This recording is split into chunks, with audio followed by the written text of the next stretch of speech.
Olá, bem-vindo, bem-vinda. Eu acabei de ter um pequeno probleminha técnico aqui, então me desculpa, você que estava já me acompanhando, eu descartei outra live porque eu tive um pequeno probleminha aqui. Bora tocar agora, sim. Mais uma vez, então, bem-vindo, bem-vinda. Eu sou a Carolina Sales, psicóloga e coach, e hoje eu estou aqui para a gente conversar sobre um tema que ele, durante muito tempo, acreditou-se que era importante não falar, era importante abafar o caso, sabe assim? Era importante deixar para lá, porque acreditava-se que falar sobre o caso era estimular. E hoje a gente sabe que não é bem assim, né? E muito pelo contrário, é importante a gente conversar sobre suicídio, especialmente porque o número vem crescendo cada vez mais. E assim, aqui fazendo um pequeno adendo, um pequeno ajuste, eu normalmente converso aqui toda segunda-feira sobre um tema e muitas vezes conectado à vida da mulher, porque eu aqui na minha prática de consultório atendo muito mais mulheres de fato, e o meu grande objetivo é sempre ajudá-las a desenvolver as habilidades emocionais para lidar com os desafios da vida. E eu aqui já, obviamente, né, me deparei ao longo dessa trajetória minha aí, né, da minha carreira, com alguns casos de tentativa de suicídio, vários casos de tentativa de suicídio, e e claro que, por um acaso, em mulheres. Agora, é interessante que esse número é muito maior entre os homens. Então, né, eu falei, vou fazer um parênteses aqui, que é para a gente falar, poxa, é um assunto que, obviamente, alcança homens e mulheres. A gente tem, estatisticamente, um número maior de suicídios, de prática de suicídio entre os homens. Agora, é algo que a nossa sociedade hoje vivencia. É um problema de saúde pública, então, homens e mulheres, nós precisamos conversar sobre este assunto e por que é que ele vem crescendo tanto e o que é que a gente faz para prevenir. Então, para você ter uma ideia do quanto que é necessário falar sobre isso, o número de suicídio ele vem crescendo tanto no Brasil que ele mata mais, por exemplo, que a soma de todas as mortes por homicídio. Seja violência urbana, guerra, acidente automobilístico, ele mata mais que HIV. Nós somos, em números absolutos, o oitavo país a ter o maior número de suicídios. Para você também ter aí um outro dado importante de realidade, é que por dia 32 pessoas cometem o suicídio no Brasil. Então, os números são, assim, gritantes, e se a gente for considerar, então, a faixa etária entre 15 e 29 anos, esse número é maior ainda, né, é a segunda maior causa de morte entre os jovens com esta idade. Então, é um problema para ser falado, para ser dito, para ser conversado, acabar-se com o tabu de deixar isto ali, assim, como de fato um tabu, né? Deixar isso como um assunto não conversado, porque não conversar sobre o assunto, absolutamente, a gente já sabe que não diminui a estatística, talvez até ao contrário, tenha aumentado, né, ou tenha colaborado para aumentar a estatística, porque quando a gente pode falar, a gente abre espaço para isso. E a gente também observa que tem uma questão bastante preconceituosa em relação a quem já tentou o suicídio, como se aquela pessoa fosse fraca, como se ela fosse, enfim, não considerasse as outras pessoas ao redor, só pensasse nela, fosse uma pessoa egoísta. Então, falar com a pessoa que fez a tentativa de suicídio, ou falar sobre este assunto na família, quando alguém cometeu suicídio, é muito complexo.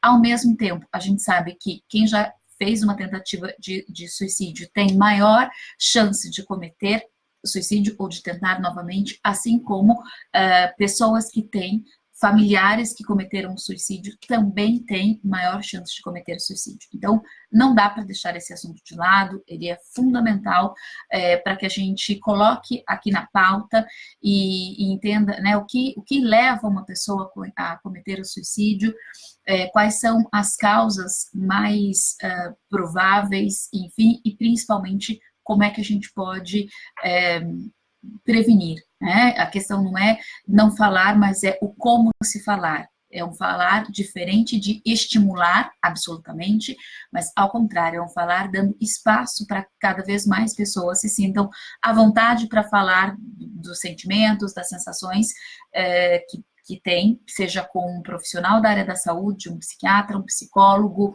seja com um familiar, enfim, mas que essa pessoa possa encontrar espaço para falar sobre o assunto. E o que a gente observa, então, que está assim no cerne, né, de ser a causa mesmo, ou as causas, né, de suicídio. Então, a gente tem algumas questões que são fatores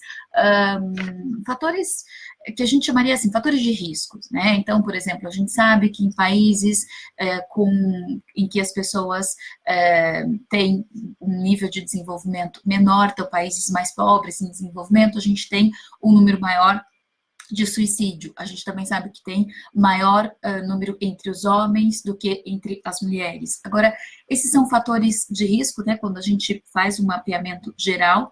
E um outro recorte que a gente faz, e aqui é o recorte que eu quero fazer mais, é o recorte emocional, né? Quais são os fatores de risco do ponto de vista emocional que pode levar uma pessoa a cometer o suicídio? Então, a gente tem tanto fatores, quer dizer, a gente tem várias linhas, né, enfim, pode pensar o suicídio a partir de várias linhas psicológicas. Eu vou aqui fazer um recorte dentro de um pesquisador, que é o Kerner, que é um irlandês, e ele fala, né, de 3 fases né, do suicídio, e isso faz a gente pensar bastante nas questões psicológicas, emocionais, que estão ali envolvidas. Ele diz que o primeiro fator a ser considerado, a ser observado, porque ele está nas pessoas que normalmente cometem o suicídio, é aquilo que ele chama de background, né, são os fatores biológicos, genéticos, evolutivos, os fatores que têm a ver com a história de vida da pessoa. Então, né, pessoas que já tiveram, pessoas que cometeram suicídio na família, pessoas que tiveram uma infância muito complexa, com abandono, enfim, com rejeição. Então, a gente tem ali algumas questões que têm a ver com o que a pessoa viveu, mas principalmente né, biologicamente, geneticamente, outras pessoas que cometeram esse suicídio e que está relacionado também, claro, muito às questões familiares, às questões da infância, da adolescência. E a gente tem uma outra questão, que é a formação da ideação suicida, né? Ideação suicida são as ideias de cometer o suicídio, quando a pessoa começa a pensar como ela pode fazer, ou nossa, seria melhor se eu não estivesse aqui, meu problema está realmente, muito grande, é muito desconfortável, eu acho que não vai ter fim, é maior do que eu não vejo saída, eu não vejo possibilidade de solução, eu estou, né, me torno um peso para as pessoas que estão aqui ao meu redor. Então, né, e aí sim começa, de fato, a ter pensamentos repetitivos né, em tirar a própria vida. Então, aí, realmente, né, a ideação suicida, começar a pensar em tirar a vida e até a planejar mesmo atos de suicídio. Então, a gente tem esse segundo momento que a gente observa emocionalmente nas pessoas, né, do ponto de vista psicológico. E um terceiro momento é a ação propriamente dita, né, a fase volitiva, em que em que a pessoa, né, a pessoa, ela de fato tem acesso fácil aos meios pelos quais ela pode cometer o suicídio. Então, uma arma, a medicação, né, uma arma de fogo, uma faca, enfim, em que ela tem acesso. Então, essa pessoa, ela passa por esses 3 processos, né? Tem questões aí que vêm da história dela, tem esta sensação de ser um peso, de ter um problema enorme que não tem solução, e junto com isso, na sequência, a ação em si, né, o acesso aos meios para que ela possa tirar a vida. É muito comum quando a gente está acompanhando uma pessoa nesse processo, no consultório, a gente pede aos familiares que estejam com essa pessoa a maior parte do tempo, e, por exemplo, se tem medicamento, né, que o familiar controle a medicação, que essa pessoa não dirija naquele momento, né, naquela fase em que se tem, de fato, a ideação suicida. Isso quando a gente, claro, consegue identificar um episódio, uma tentativa, e aí, na sequência, até que essa pessoa saia desse processo, dessa situação emocional. Então, é importante ter uma guarda, né, ali da própria família. Isso é fundamental. Hoje, né, no Brasil, se alguém dá entrada num pronto-socorro, enfim, e é identificado que essa pessoa tentou o suicídio, ela é assistida, pelo menos este é o protocolo que seja feito, né, que ela é assistida, ela passa por uma avaliação psiquiátrica e ela só sai, né, é indicado que ela só saia daquele contexto ali de um pronto-socorro, de um hospital, assistida de um ponto de vista psicológico e psiquiátrico, porque uma pessoa que comete suicídio não é simplesmente porque, eu vou ali na esquina e vou cometer o suicídio. Não é assim que a coisa acontece. O suicídio, ele é o resultado de um processo, não é assim, a pessoa nunca jamais pensou nisso, ela acorda hoje, a vida está maravilhosa e ela, de repente, decidiu cometer o suicídio. As coisas não funcionam deste jeito. Ele tem muito mais a ver com o copo que vai se enchendo, que vai se enchendo, que vai se enchendo e que uma hora transborda. Então, se a gente tem essa noção, se a gente tem esse conhecimento, se a gente sabe que é um copo que um dia transborda, aqui a gente já tem um caminho importante para a prevenção, que é como que a gente faz para esvaziar este copo, porque ele não é algo que aconteceu de hoje para amanhã. Ele também não é algo que só acontece em pessoas que estão com depressão. Absolutamente, não é uma condição. Sim, há um risco maior em pessoas com depressão, em usuários de droga. A gente tem vários grupos em que a gente tem um índice maior, mas não é absolutamente uma condição, né, condição sine qua non, porque está nesse grupo, claro, não tem nada a ver com isso. Há pessoas que cometem o suicídio que não estão em depressão, então não tem uma relação direta, apesar de ter uma relação importante, mas não tem uma relação direta. Agora, aquela pessoa está no sofrimento e ela não está encontrando saída de resolução para o sofrimento.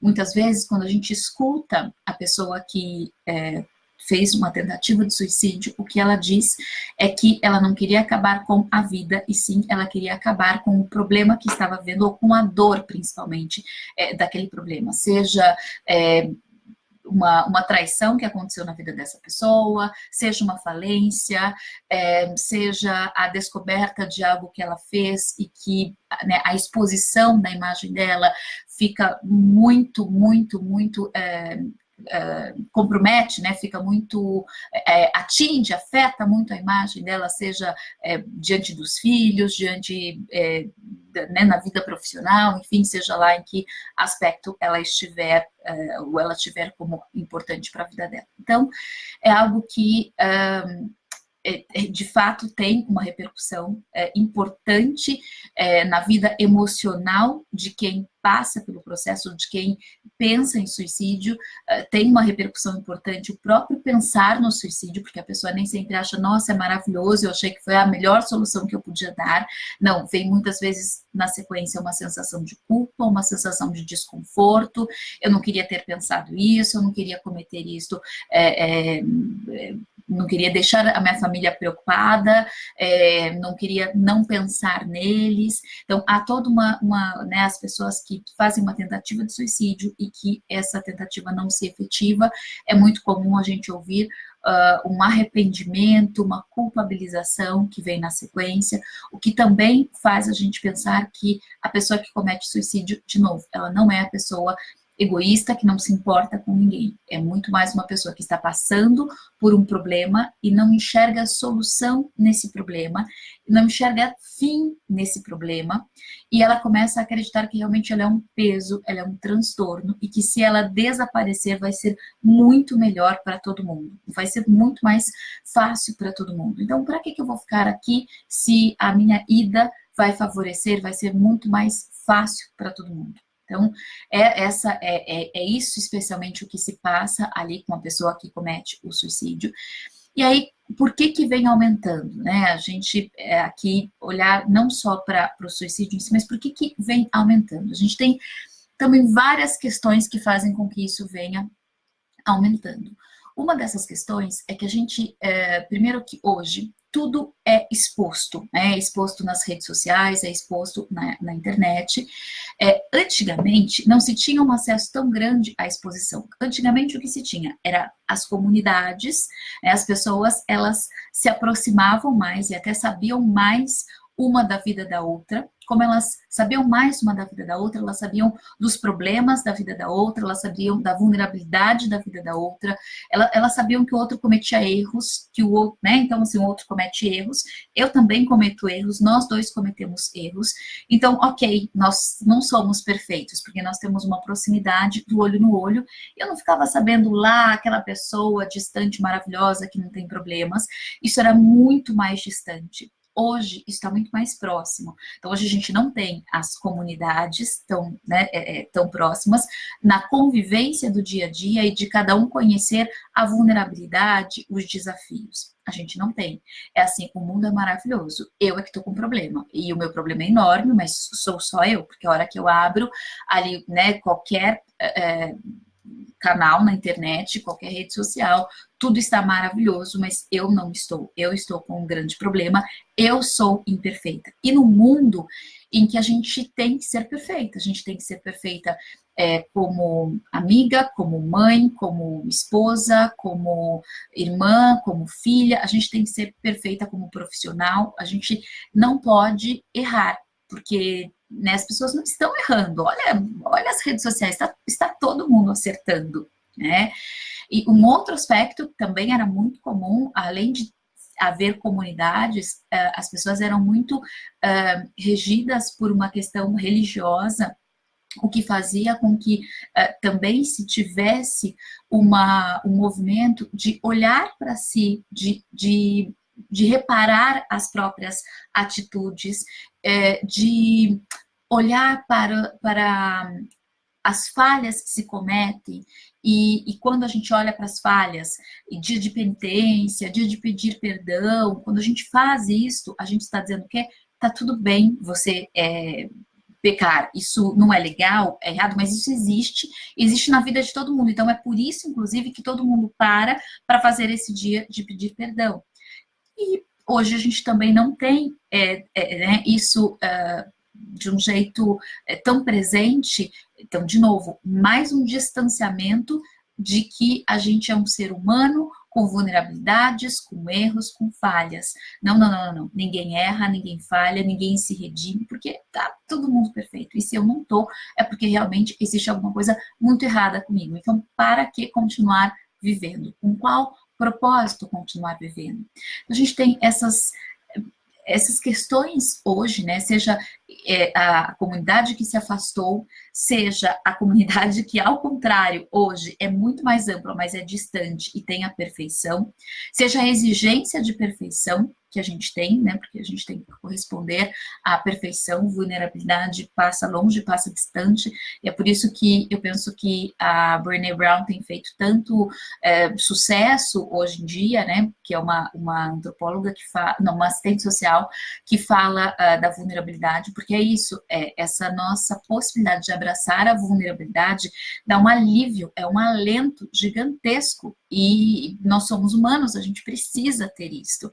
O não ter permissão para vulnerabilidade aumenta os índices de suicídio, seguramente, porque se você tem que ser perfeito em tudo, se você não pode ser vulnerável, se está todo mundo se dando bem, só você que não, fica complexo muitas vezes não pensar, né, e não ter ideação suicida. E para você ter uma ideia, 17% da população já teve ideação suicida. Então, assim, não é algo tão raro. 17% é uma quantidade bastante considerável, né? Bastante importante. Então, o que fazer diante de tudo isso? Qual é a solução, então, né? Talvez, assim, a solução maior fosse, olha, começa, né, a saber que você tem vulnerabilidade, que todo mundo tem. Vamos olhar para o mundo real, para o mundo, né, que é? Nós somos de carne e osso, você vai cometer falhas, você vai errar como mãe, você vai deixar o seu filho cair no chão, fazer uma cicatriz. Isso vai acontecer mesmo. Você também vai falir um negócio, você pode falir, porque você, com a melhor intenção do mundo, tomou determinadas decisões que não te levaram para onde você imaginava que fossem te levar. Isso faz parte da vida. Sim, um casamento de anos, ele pode ser desfeito, porque a outra parte não quer mais continuar nessa relação, ou porque adoeceu, ou porque, inclusive, cometeu um suicídio. Sim, todas essas coisas dolorosas, desafiadoras, elas podem e elas vão acontecer, porque não existe uma vida sem a imprevisibilidade, sem os desafios. É impossível, não existe. E quando a gente começa a entender que sim, é possível a gente falhar e que está tudo certo, isso faz parte, isso já é muito mais, já nos fortalece muito mais para a gente saber que, ok, vamos lá então, o que é que eu faço diante dessa situação com a qual eu estou aqui me deparando? Como é que eu resolvo isto na minha vida? E para isto, algumas situações importantes, né, algumas questões importantes, principalmente a gente ter um acolhimento a quem conversa com a gente, por exemplo, e fala que não pode falhar. É a gente ter um acolhimento também com aquela pessoa que está tendo ideação suicida, que está pensando nisso, e te conta, né, e compartilha isso com você. Não no sentido, para com isso, olha quanta gente com coisa muito pior na sua vida não pensa nisso. Então, esse tipo de acolhimento não é acolhimento, né? Esse tipo é uma reatividade, né? Você reage à informação que a pessoa te dá, mas isso não vai ajudá-la. O que vai ajudá-la é principalmente você ouvir.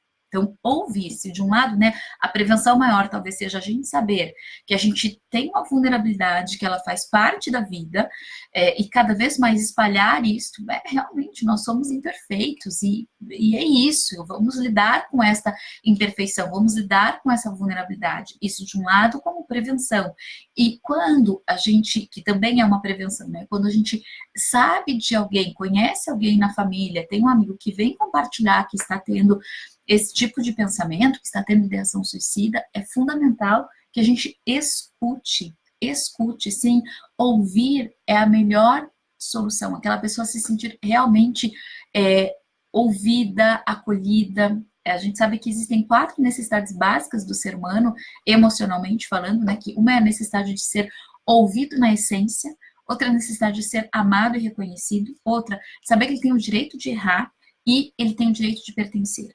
Então, imagina essas 4 necessidades básicas do ser humano serem atendidas no momento em que uma pessoa chega para te contar ou para te abrir que ela tem tido esses pensamentos. Gente, seguramente, se uma pessoa chegou a ter os pensamentos suicidas, é porque em algum momento, em alguma instância, talvez grande, pequena, ela deixou de ser atendida nessas 4 necessidades básicas. Ela deixou de ser ouvida verdadeiramente por alguém, ela deixou de ser amada, reconhecida, ou pelo menos se sentir amada e reconhecida, ela deixou de saber que ela tem o direito de errar, então eu não posso cometer erro, eu não posso falhar, eu tenho que ser perfeita, e ela deixou de saber que ela pode pertencer ao grupo das pessoas que estão em processo de aprendizado, ao grupo das pessoas que podem pedir ajuda, ao grupo das pessoas que sim são vulneráveis e são seres humanos, e como é que a gente faz então para lidar com essa vulnerabilidade, com essa humanidade? Então, se a gente entrega essas 4 necessidades básicas, já é uma excelente forma da gente prevenir. Nem sempre as pessoas dão sinais de que vão cometer o suicídio. Em alguns casos dão sinais, mas não são em todos os casos que dão sinais. Então, um outro aspecto importante é, né, as pessoas, né, os familiares que passam por esta situação, né, não se sentirem culpados. Puxa, eu não percebi, eu não notei nada. O movimento sempre de estarmos atentos àquelas pessoas que estão ao nosso redor é fundamental. Isso é um humano tornando o outro humano mais humano, e nesta humanidade podemos ter mais saúde mental, podemos ser mais felizes, podemos nos fortalecer intimamente e emocionalmente para qualquer desafio que a gente venha a vivenciar. Então, esse olhar do humano, ele é importante. Então, não posso não reconhecer sinais, porque pode ser que eu nem perceba estes sinais, porque pode ser que a pessoa não fale, não comente, ela simplesmente esteja com isto na mente e caminhe para esta atitude.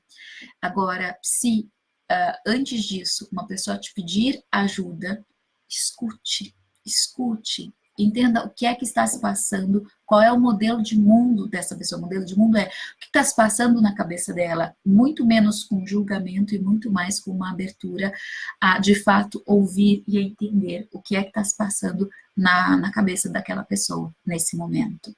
Então, fica aqui o meu convite para que você possa ouvir.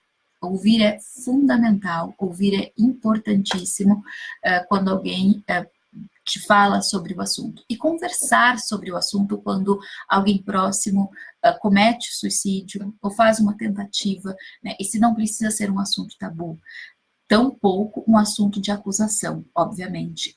Muito longe de ser um assunto de acusação, mas é importante que seja um assunto de acolhida, né? De acolhida e de parceria, inclusive para pensar em soluções dentro da problemática que a pessoa está vivendo, se assim for o pedido dela, a percepção dela, enfim, é muito mais de estar ali junto, de estar compartilhando, de estar amando, reconhecendo, ouvindo. Essa é a principal ajuda que se pode dar. Então, fale sim sobre o assunto, indique, se alguém conversar sobre isso, enfim, de falar sobre, que tem pensado nisso, indique sim uma ajuda profissional, mas você ali, naquele primeiro momento, já pode ofertar uma escuta acolhedora. Escute, não julgue, faça o contrário do que é julgar, faça o contrário de dizer, para de pensar nisso, isso é besteira. Isso não vai ajudar.